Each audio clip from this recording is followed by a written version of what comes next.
About what we need to see from the stars in these finals as they go forward. Jalen, what do we need to see from Steph Curry? Him to continue to be aggressive and do what I call kill shots. You see that first highlight you just showed? He didn't care that it was two guys twice his height basically guarding him because he was being aggressive. And Steph Curry is the catalyst offensively for these Golden State Warriors. And he's also getting down in the defensive stance and playing exceptional defense also.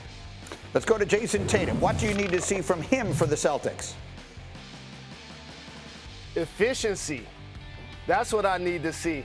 And I need to see him do it in the second half.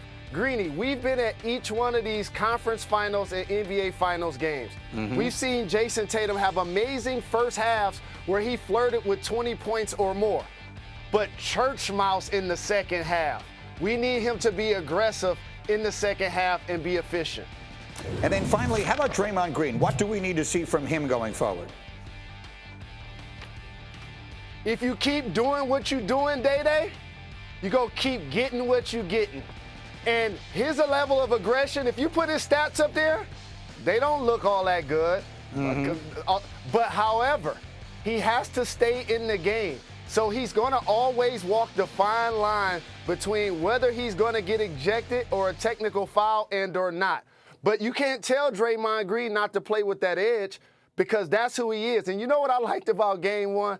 He got into altercations with the head coach, Ime Udoka, Jaylen Brown, Jayson Tatum, Al Horford, and Grant Williams, and Marcus Smart. He got into more altercations than he had field goals, Green. So it's important for him to continue to have that level of aggression. I get it. And so earlier this morning, we played some sound bites from Jeff Van Gundy saying that if he were coaching against Draymond right now, he would try and get him into the earliest double technical ever, like try and find a way to get one of these double T's like we had at the beginning of Game 2 in order to try and figure out a way to get him ejected, to sort of get him to take himself out of the series. How do they go about doing that? I agree with the coach about that mentality.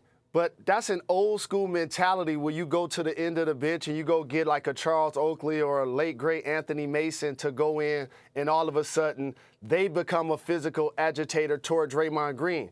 The bigs for the Celtics are skilled bigs. You want Al Horford making 6 threes like he did in the fourth quarter of Game 1. You don't want him getting technicals. You want Robert Williams III to actually play in the game because he looks hobbled out there. And last but not least, that person could and should be Grant Williams, but here's the problem with him doing that. Soon as he gets 1 or 2 fouls in the game, he's non-effective, Grant Williams. Each time he's been in foul trouble, he hasn't been an effective player. So you don't necessarily want him to be that agitator either. I don't know if they have that guy. Maybe Marcus Smart could be that guy, but he got other things to worry about like Stephen Curry and Jordan Poole. It'll be interesting to see how Boston combats Draymond Green's tactics. Thanks for watching ESPN on YouTube. For live streaming sports and premium content, subscribe to ESPN Plus right now.